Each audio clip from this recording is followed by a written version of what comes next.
Yeah, that one.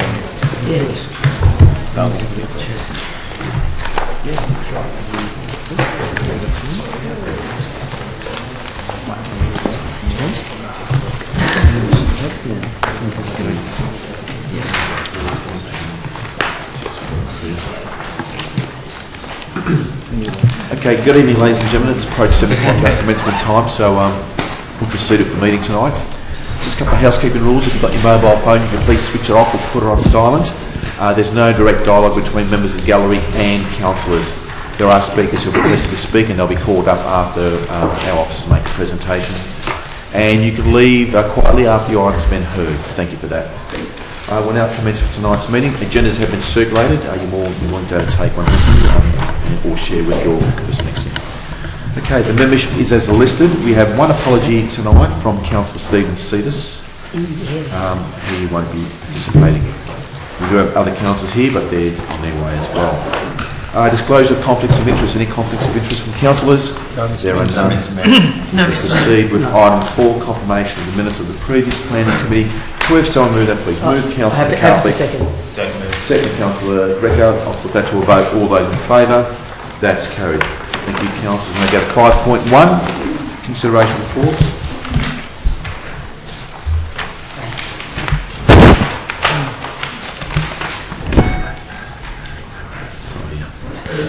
Beg your pardon, items of consideration now are 5.1, application planning permit at 60 Burbank Drive in Reservoir. Over to the officers to make a presentation before we go to speakers. Thank you, Mr. Chair. Application's been made for 60 Burbank Drive in Reservoir. The application is for 3 dwellings. All of the dwellings are 3 bedroom. 2 of them are single story and 1 of them is double story. Each of them have a single garage and tandem car parking space provided for the dwellings. Ground level open space is provided for each of the dwellings and ranges from approximately 41 square metres to 64 square metres. All dwellings front Burbank Drive. Notice was given and 1 sign was erected on site and notice is sent to the adjoining owners and occupiers. 41 objections have been received and 1 of which is a petition with 39 signatories. These objections have been summarised in the report on page 10 and responded to on pages 10 through to 14. The proposal generally complies with Res Code. There are some minor details in respect to the screening of 1 window and tree protection measures are required. This will ensure that the development complies and satisfies Res Code requirements. As this complies, the officer's recommendation therefore is to issue a notice of decision to grant a planning permit. Thank you very much for that, Julie. We do have speakers tonight who have asked to present. We've got an applicant and an objector. Darren, is the applicant representative here? Just through you, Mr Mayor, apologies for being late. I would just note the error in the minutes that you've got. We've adjusted that. Just a small change. Thank you. If you could take the seat here, sir. Luca, is that right? Yes. Thank you very much, Luca. You've got 5 minutes. The screen here will help you with your presentation. Just something. Good evening, ladies and gentlemen. My name is Luca McConchik. I'm an independent town planner, and I was engaged by the designer of this proposal. This is one job where the actual designer has been highly responsive to the planning department.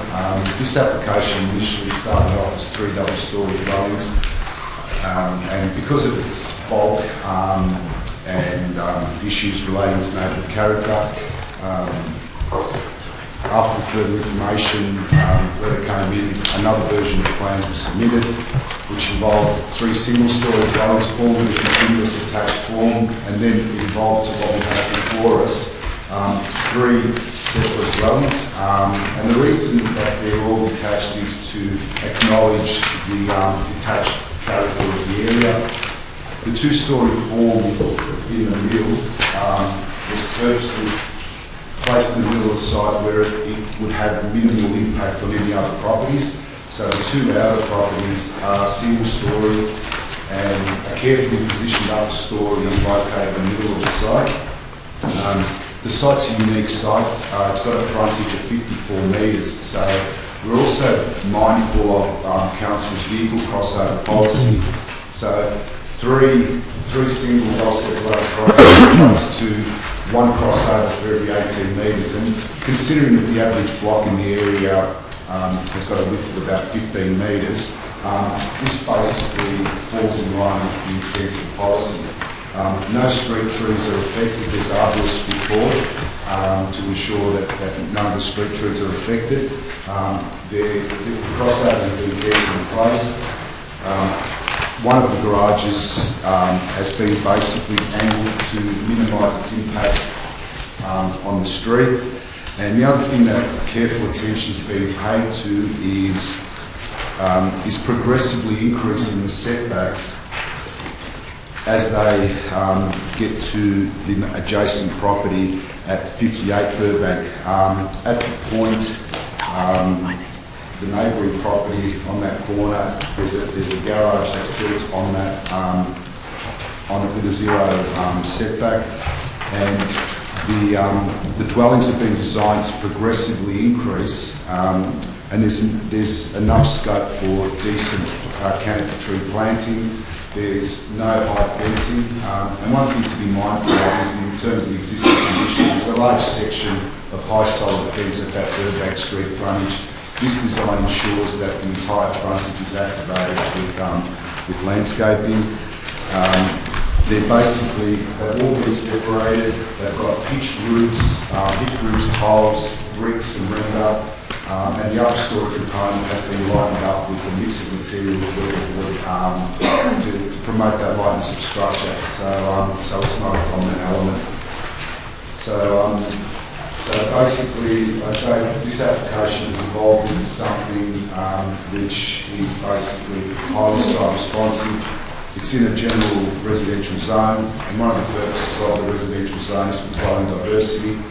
Having two singles and one double accords with the intent and the spirit and the purposes of the zone. So,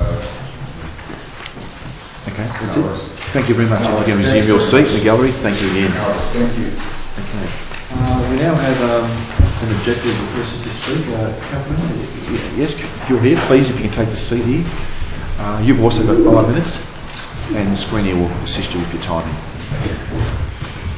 Thanks very much, guys. Just wanted to quickly acknowledge Mr. Aldo Avicoli, who's come along, who's one of the residents next door to the proposed development. I've been living here in Darebin my whole life. I'm a former student of Northcote High School and I've been teaching at Wales Street Primary School for the past 10 years. My husband and I have been living in Keon Park for a little under 2 years. We love the wide street frontages, parklands and the uniformity of architecture. But most of all, we love the friendly and inclusive community. Many of our neighbours have expressed their feelings of anger and concern about this development with us. Most are elderly and have been living in their homes since they were first built. For many, English is a second language, and they've been struggling with feelings of disempowerment as they've seen the southern end of North East Reservoir become littered with densely packed units and townhouses. Their fear, and ours, is that over the next few years our neighbourhood will share the same fate. As the original residents of the area, I feel it's important that their voices are heard, so I've been working alongside their family members to help facilitate their objections, and I'm here today to speak on their behalf. There have been a total of 42 objections to this proposal, and the development is not in or near an activity zone. The continuity in building style and form on Burbank Drive is remarkable, with all the original homes intact, bar one which has recently been demolished. The street is a pristine exhibition of 1960s post-war architecture. The aesthetics reflect the Australian dream, a family home with space for everyone to stretch out, a bedroom for every child, space for relatives to stay and big backyards for kids to play in. Post-war housing has been recognised for its heritage value in the eastern suburbs but not yet in the north. Reservoir in the city of Darebin epitomises the success of multiculturalism and what makes the Australian culture unique in the Asia Pacific region. Here is an opportunity for our council to study this area with the view of instigating a heritage overlay, which we've seen in such areas as the Sumner Estate in Northcote. The Darebin Heritage Review of the year 2000 does not even mention Reservoir as a place to live, but briefly cites the Yanyin Reservoir and Reservoir train stations as places of significance.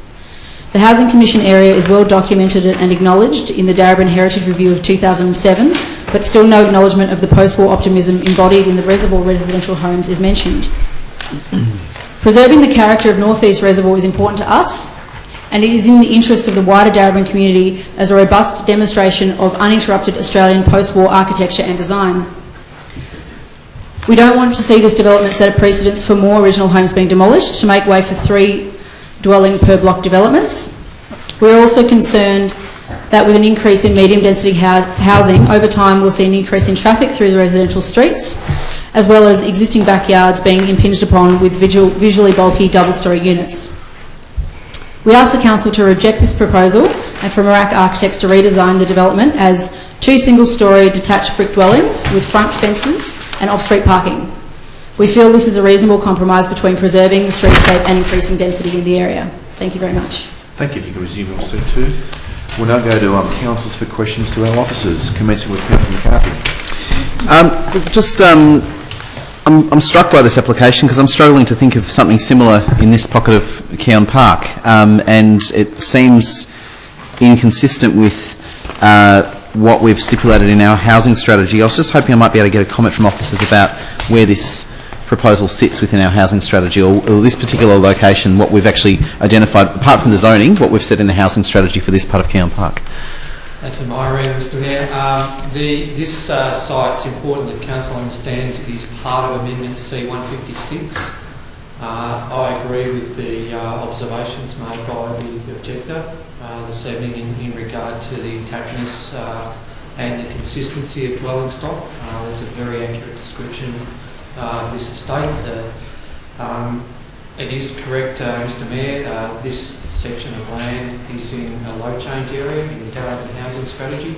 It was put forward to the Residential Standing Advisory Committee, convened by the Minister for Planning, the former Minister for Planning, as neighbourhood residential. That was rejected.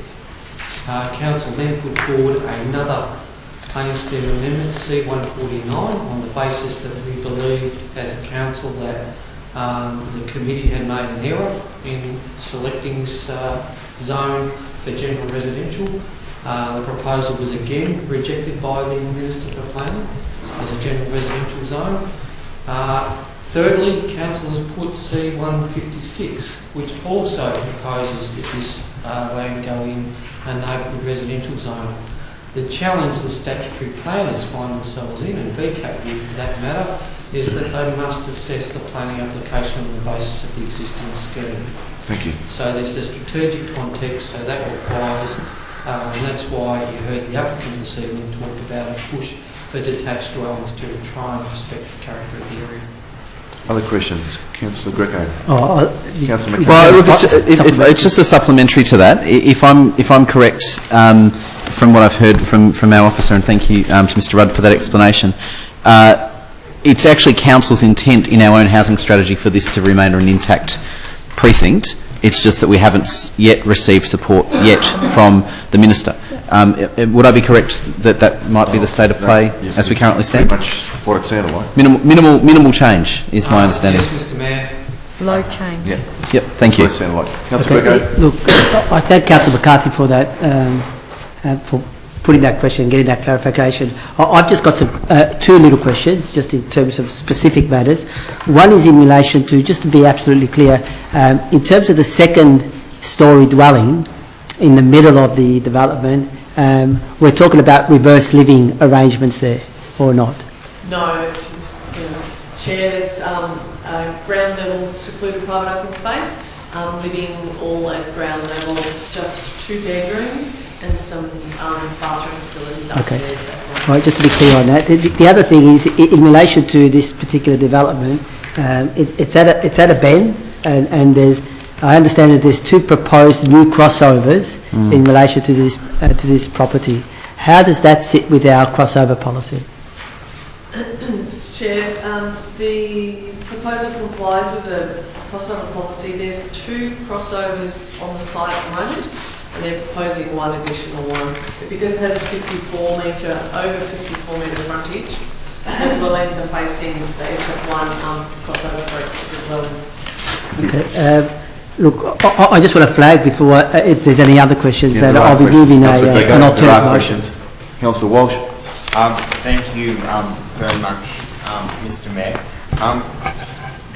Just a question. In the report to our officers, it mentions that the subject application was from 2015 was amended, and so I would assume an application on the same site. It's just unclear how far back did that application go, the previous one. The application, this application D400/2015 was lodged back in June 2015. It went through the process. Notice was given of the plans. That was for two two-storey dwellings, I believe, and a single-storey dwelling. Further negotiations then after that giving of notice, the applicant submitted an amendment to the proposal, and that's what we see before us, where there's two single-storey and one double-storey, and that's been re-advertised because it's a significantly different proposal. Okay. Any other questions, Councillor? But no. So just to supplementary, but no decision was made, or no recommendations were made by officers. That's correct, Mr. Chair. No decision was made on that application. It was amended prior to a decision being made. Okay, thank you, Mr. Mayor. Any other questions? Councillor McCarthy. Look, it's just, I just wanted to draw councillors' and officers' attention to the paragraph on page 12 under the alignment with neighbourhood character. The final sentence states that the development is not considered to be contrary to neighbourhood character, and then qualifies that by making reference to the zone and state and local planning policies, saying that proposes increasing housing density on site. I just wanted to get clarification. When we refer there in the report to local planning policies, I'm assuming that we're not referring to the housing strategy, which says the opposite, if I'm correct. Darren, or Julie? Mr. Mayor, I'd agree with the statement that there's an inconsistency in the direction of the zone with the Darren housing strategy. The council's had mentioned 3 attempts now to try and bring a line. Okay, all right. Thanks for that. I just had a further clarification, if I may, before I move my alternate motion. I'm just looking at the plans here. Maybe I didn't hear properly, but in the plans it talks about 2 proposed new driveways, crossovers. Unless there's something in the report that just to get some clarification on that through the Mayor. Yeah. Chair, the application, there are 2 existing ones. One of those remains and the other one is being relocated. So you could look at it that there are 2 new ones, but the number is actually only increased by 1. Okay, no, that's what I needed to, because I was looking at the plans and that's where I was getting confused. Mr. Mayor, no further questions, Councillor Greco. I'm moving an alternate motion. Mayor, I just have to belatedly declare an interest by way of residential amenity. I didn't realise it was at that end of the street. And so I'll be declaring that and a direct interest? A residential amenity. Is it a direct or indirect interest? I'm just reading it. It's a indirect interest because of residential amenity. Okay. And I'll be vacating the chamber. Well, you may leave so that now. I'm not influencing the debate. Sorry, Mr. Mayor, this is highly irregular for a councillor to be declaring an interest midway through a debate just before he's declared a motion. He needs to leave. He needs to leave. He's not voting on the matter. He's declared an interest. He will be vacating the chambers. Can we just perhaps, as a matter of process, I know we've been through this for 4 years now. Councillors need to be reminded that they need to declare interests before the debate is commenced, not about before we hear a motion. Thank you, Councillor McCarthy. Can we have that? I'll send an email to councillors first thing tomorrow. Councillor Lawrence wasn't here when I actually requested councillors to declare interest. He was obviously not been made aware of it, but another problem. Councillor Greco. Okay, Mr. Mayor, I have an alternate motion, and it's a motion for refusal. I'll read it out for the benefit of councillors and also for the benefit of members in the gallery. That the council issue a notice of refusal to grant a planning permit comprising the following grounds. 1, the development is contrary to the Darebin Housing Strategy 2013 revised in 2015, in which the subject site is identified in a minimal change area in the housing change framework. 2, the development does not comply with clause 55 of the Darebin planning scheme as follows. A, clause 55.03-1, standard B6, the development is not set back sufficiently from the front boundary of the site and is contrary to the character of the area. And the third grounds of rejection are that the dwelling constitutes an overdevelopment of the site. Happy to second it, Mr Mayor. Second, Councillor Lloyd. Councillor Greco, do you wish to speak to it? Yeah, just very briefly, I think we've covered most of our concerns that, in our question time, but I think the most telling aspect in relation to this development proposal is the dramatic change that it will bring to that particular area there in Keon Park. I feel, notwithstanding that the developers have gone some way to reduce the impact of this development compared to what was being proposed before, but I think that the development site is such a sensitive site that it will really require a completely different approach than the approach that's being used in terms of developing this particular site. So on that basis, I think because of neighbourhood character, and I think that's first and foremost, I think on that basis alone, I think that this application cannot be accepted by Council. Thank you very much. Councillor Lloyd, anything further to add? Just very quickly, I think obviously support everything that Councillor Greco has said, but it's important when you look at this picture, Mr Mayor. It is the consistency is quite overwhelming, and this was noted by the objector. And we know of the long-term, short-term and long-term implications of what's happening in East Reservoir. With the traffic problems around Cheddar Road and the overdevelopment there, it's actually creating a lot of stress, and it's actually increasing in amenity there. So obviously the residents here don't want that to happen, and we don't want to see a domino effect. And it's really important that we put the pressure on, even though our attempts have been to date quite unsuccessful, despite the goodwill of Council, to protect this area. But I think we have to continue doing that, and the alternative motion does emphasise that point, and the commitment that Council has in identifying this area for low change. And so I'm pleased to see that, and very happy to second the alternative motion, Mr Mayor. Councillor McCarthy.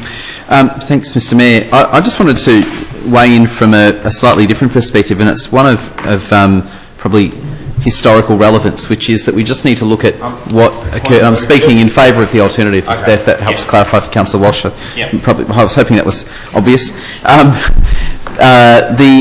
We just need to look at what occurred in Thornbury, in particular along streets such as Walton Avenue, which Councillor Walsh would be familiar with. Walton Avenue, of course, is a street which had intact housing dating back to the pre-war period and the interwar period, and of course saw a number of heritage homes, which we now consider heritage, but which at the time had no heritage protection, demolished, and an intact strip of a section of Walton Avenue between St George's Road and High Street is now full of 60s-style walk-up flats and a few remaining heritage homes. And I make the point because it was actually the failure of previous councils and previous state planning ministers to protect that intact heritage precinct. Unlike further south in Northcote, and hopefully one day here in Keon Park, that has seen completely the removal of some key sites, which has then tipped the balance in favour of developing those sites rather than retaining that intact heritage streetscape. The Planning Minister may not see the merits of our post-war housing stock and these intact streets, but we do. Our housing policy specified that we should be seeing minimal change in this area, and I would suggest that based on Councillor Greco's motion, which I fully support, this is actually a defence of our housing strategy, but also a forward argument to say that we need to get serious about fighting for that intact heritage precinct, and we need to start paying attention to those areas that are not currently covered by the Planning Minister's interests. Thank you, Councillor McCarthy. You can address those comments straight to the Chair. I certainly will. Thank you, Mr. Mayor. Very much. There's no further debate. I'll put that to a vote. All those in favour? Carried. But that be noted as unanimous. We can note that as a unanimous decision. Members of the gallery, council decided to refuse that application. All parties will be notified of council decision. All objectors will be notified that council has refused it. The applicant will be also notified and given 60 days to challenge and appeal council decision at VCAT should they choose to do so. Thank you very much. If you come to that on, you may now leave. Next item of consideration. I'll get Tim Lawrence back, Councillor Lawrence back into the room, please. Just wait till he's entered.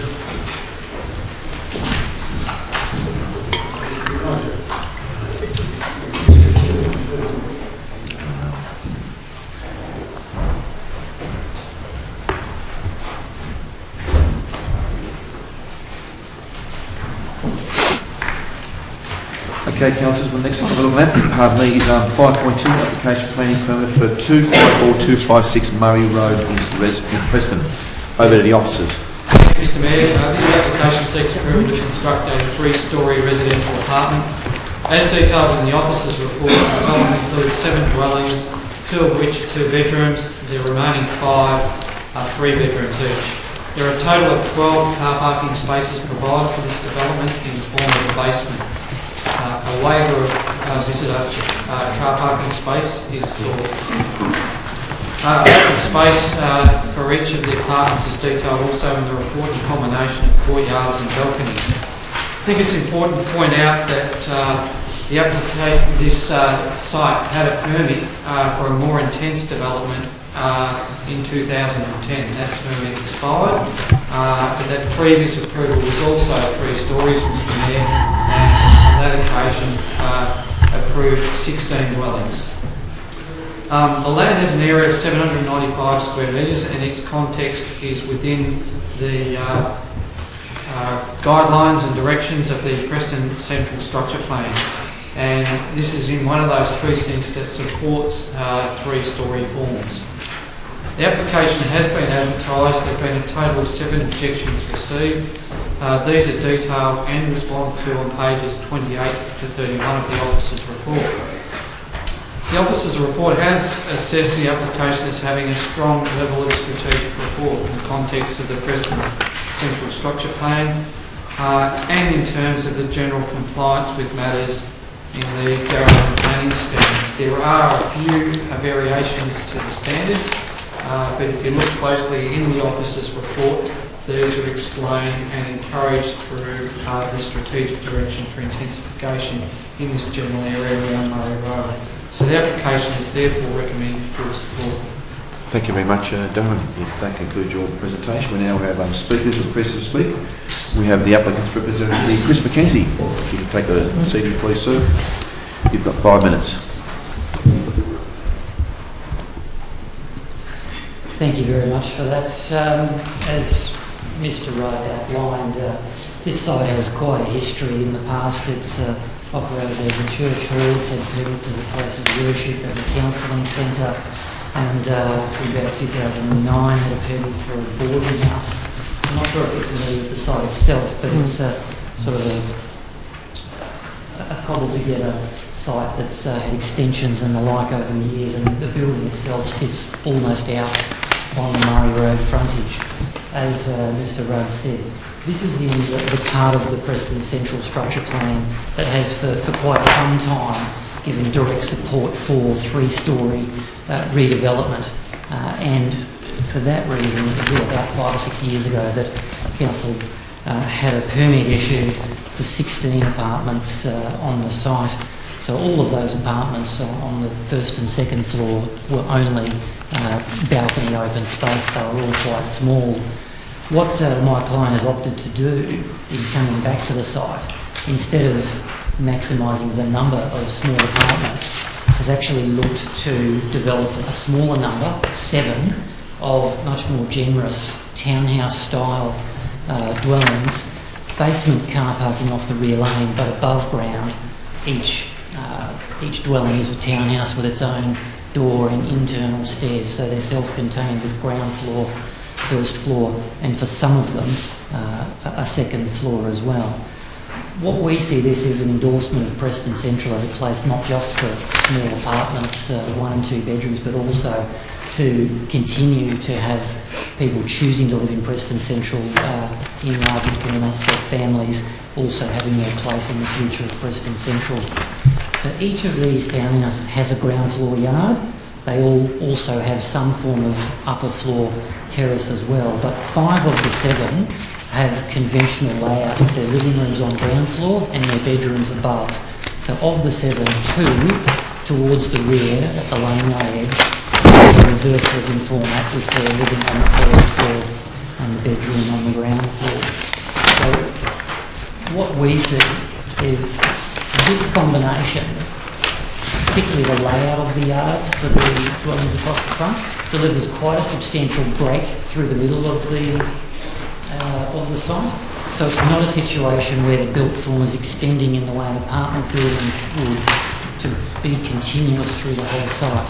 The layout provides good balance between new 3-storey elements, but also relief.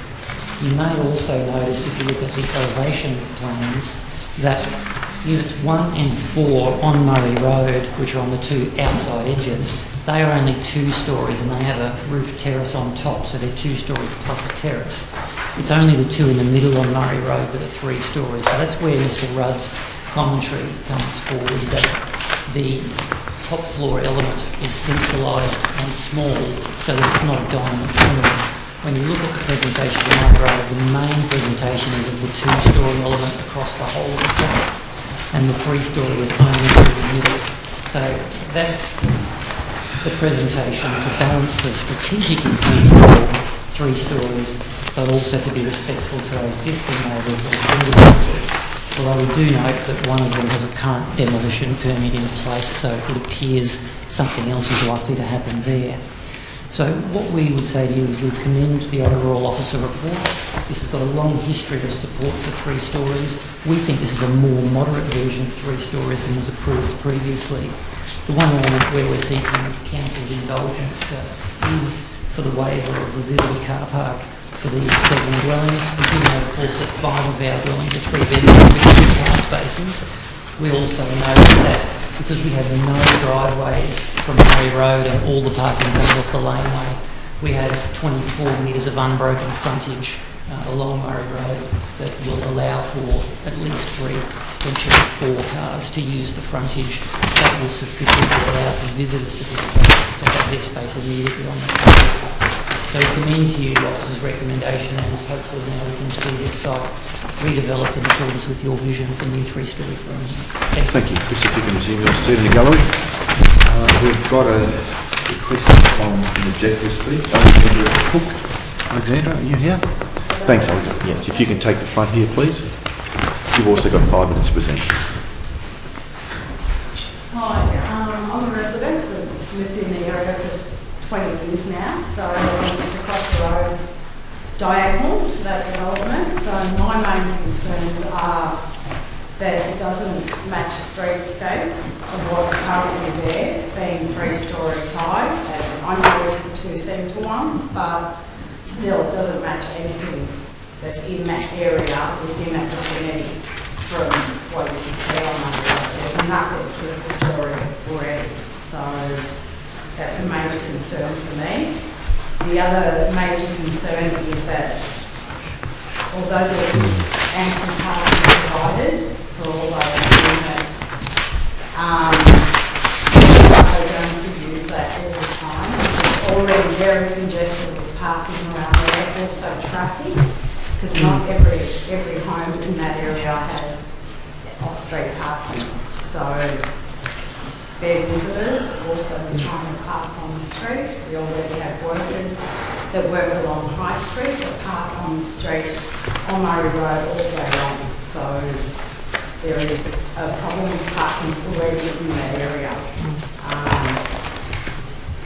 It's already a high traffic area as well. It's always pretty congested around there, the traffic, and it's always built up in both directions, I reckon. So the other thing is just wondering, like, how would that, they're going to dig underground to try and put a car park. How's that going to impact all the residents and how's that all going to happen? I'm not sure. There's something major like that could take place on a main road like that. So, and also the laneway at the rear is only one way. So you've got 12 cars coming in and out of that, supposedly. What direction are you going to drive? Are they going to be guided? How they're getting in and out of that rear laneway. My other concern is also light. I'm not sure how that would impact me, being a 3-storey home. The winter sun's pretty low in winter, so I'm not sure if that might affect my home from where I sit. So that's basically what I say. Okay, thank you very It much. just worries me. It's a lot of cars, a lot of car spaces. It's already very, very congested in that area now. So, yeah. Thank you. Okay, if you can resume your seat in the gallery. Questions from councillors to officers. Are there any questions? Councillor Lee. Thank you, Mr. Mayor. Just in the report, it said there was a refusal dated the 21st of August. I assume that was under officer delegation because it's not in the planning minutes. Can we just confirmation of that, and what are the reasons for the refusal? Mr. Mayor, yes, there was a previous application, same applicant. There were issues raised in a request for further information. These were not addressed. Right. There was a gap between what the officer assessed the planning scheme requiring. The application was refused without advertising. Okay. But 10 dwellings at the time, not 7. Correct. 10. Yep. Are there questions from councillors? I've got a couple more if no one. Go for it, Councillor Lee. Yeah, sure. What are the parking controls along Murray Road? I believe they're time limited parking along Murray Road. Mr. Mayor, page 28, the last point, just above the proposal, details that there's a 1.5-hour parking restrictions Monday to Friday, 9 a.m. to 6 p.m. on the north side, and 1 hour parking on the south side of Murray Road between 8:30 a.m. to 6:30 p.m. Monday to Friday, 8 a.m. to 12:30 p.m. on Saturdays. Yep. And just a final question, just to get onto Plan A07, which is the layout of the underground car park. I don't see any turning circles and what have you. I assume they have been assessed as being compliant, so cars can enter and exit in a normal forward fashion. Yes, Mr. Mayor, the applications, we've got qualified transport engineers or traffic engineers that assess these applications. And you'll see in the report they've provided conditional support for the manoeuvrability, and they're also Australian standards, Mr. Mayor, that have to be complied with. And the application's been deemed supported by through that internal referral process. Thank you, Darren. Any other questions from councillors? I'll just flag an alternate recommendation, Mr. Mayor, if there are no further questions. These have been circulated to all councillors. It's an alternate motion for refusal, that the council be refusing on the following 6 grounds. The proposal will result in an adverse visual bulk impact upon the adjacent properties. Number 2, the front setback is contrary to standard B6, clause 55 of the Darebin Planning Scheme. The height of the proposal is contrary to standard B7 of clause 55 of the Darebin Planning Scheme. Side boundary setback contrary to B17 of clause 55 of the Darebin Planning Scheme. The east boundary setback is contrary to standard B19 of clause 55 of the Darebin Planning Scheme. And the development does not provide adequate visitor car parking contrary to clause 52.06 of the Darebin Planning Scheme. Happy to second. Councillor Williams, a second. Do you wish to speak, Councillor Williams? Just very briefly, thank you, Mr. Mayor. Can I just start by saying that this is a very presentable application, and the area is going through rapid change, particularly as supported by the Preston Central Structure Plan. And I particularly welcome the revision which incorporated 3 bedroom dwellings in it. However, as the motion stated, there are 5 grounds of non-compliance with the Darebin Planning Scheme standard. And I think because this is one of many of such development to come along Murray Road, I think it's important that we actually do get this right, because this actually sets the tone for other developments to follow. So therefore, it is vital that we actually ensure all the boxes are ticked, not only in line with the Darebin Planning Scheme, but also it articulates well with the streetscape and does not have that adverse visual impact upon the streetscape, as mentioned by the objectors here. So this is something that we need to get it right, and if you turn to page 35 to 36 of the assessment, the standards which they're non-compliant have already been detailed in there. I encourage the applicant to go back to address some of those, because they are actually quite minor. But as I said earlier, it is important that these minor flaws are fixed so that it sets the tone for the development along that Murray Road corridor. There are not many, and I'm certain that with the good word of applicant and with the guidance from officers, we can get this through. Thank you, Ms. Mayor. Thank you, Councillor Lee. Councillor Williams, anything to add? I just agree with my fellow councillor regarding the compliance summary and also how it impacts the sensitive interfaces of the other residents nearby. So, any other comments or debate from councillors? If not, yes, Mr. Mayor, I speak in opposition to Councillor Lawrence, the alternate motion. Yes, Mr. Mayor, I appreciate the commentary offered up by councillors in relation to this and the concerns around traffic congestion raised by objectors.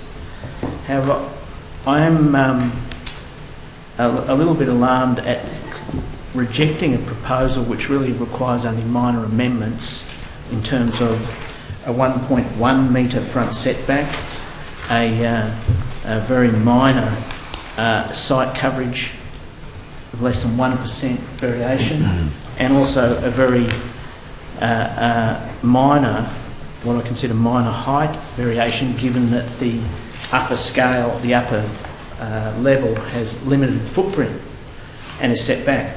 So I'm just concerned that we're actually going to give false hope to residents and go through an expensive process that could have been amended here and now. Thank you, Councillor Lawrence. Councillor Greco. Look, Mr. Mayor, I'm going to speak in favour of the alternate motion, and I've just been prompted by the fact that that this particular application fails on many grounds in relation to not meeting the standards, and in terms of not meeting those standards, even though those standards are not met by a little bit, but when you look that there's 4 or 5 different standards that have not been met, that is actually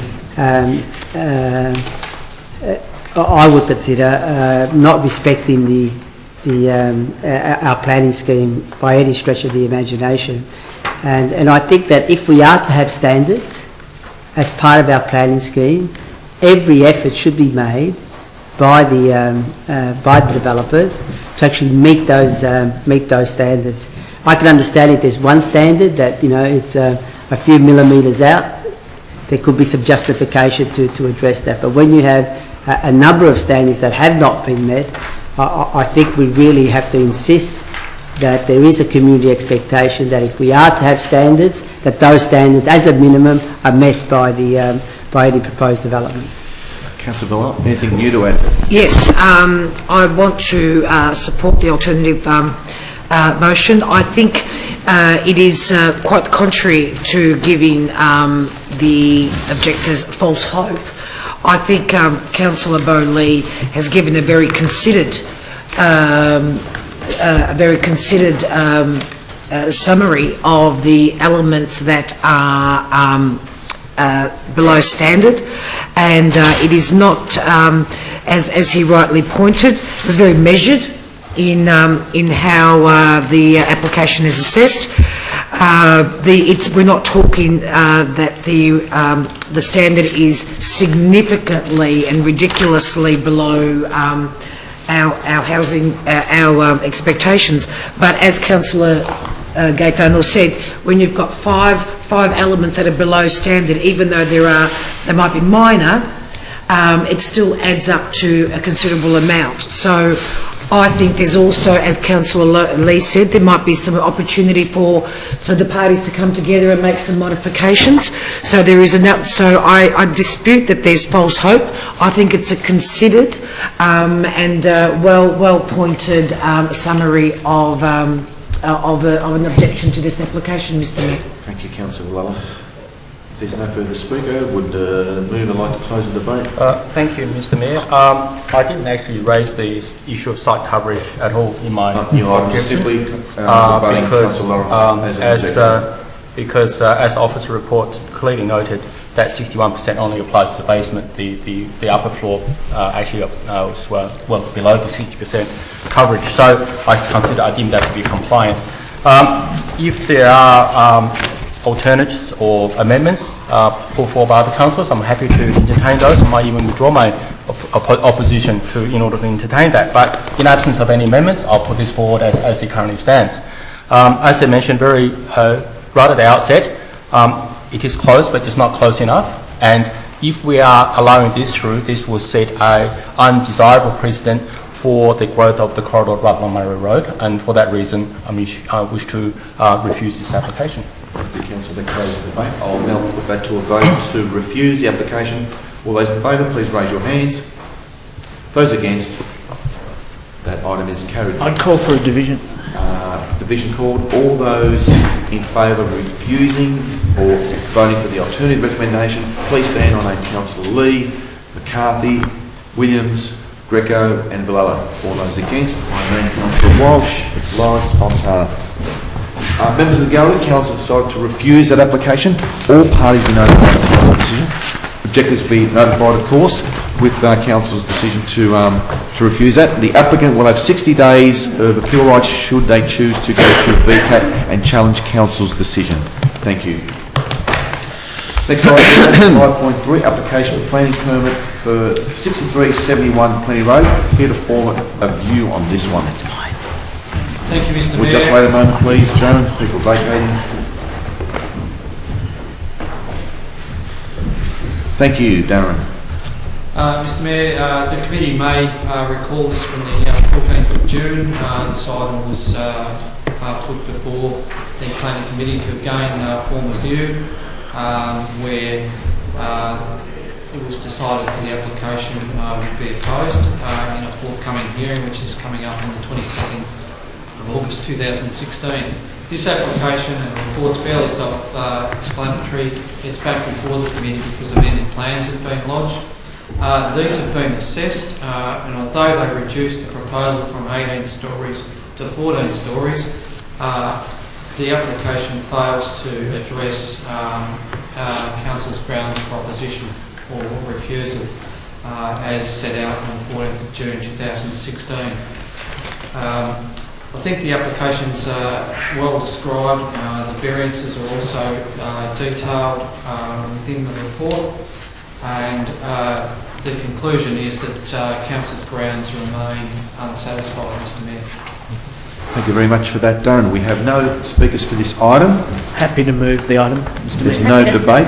We have a mover, Councillor Lawrence, second Councillor Williams, to go to VCAT and form a view of not supporting the proposal. There's no discussion. I'll just speak briefly to it. I mean, I think sometimes people, developers, get their maps mixed up and think they're in the eastern suburbs where these monstrous things are going up 28 stories. But this isn't the eastern suburbs, this is out of context. Thank you very much, Councillor Lawrence. Nothing. There's no further comment from councillors. I'll put that to a vote. All those in favour? That's carried. So we'll go to the VCAT form of view to not support the proposal. That concludes that item. We'll now go to item 6, other business. 6.1, the general plan information schedule, VCAT appeals and so on. Move Councillor McCarthy, second Councillor Lee. There's no discussion. No discussion. I'll put that to a vote. All those in favour? That's carried. Thank you, councillors. There's no urgent business tonight. No, Mr. Hamilton. Thank you again. Members of the gallery, councillors and officers, that closes tonight's meeting. Thank you very much. Thank you. Don't forget to keep your items for the next week's council meeting. Councillors.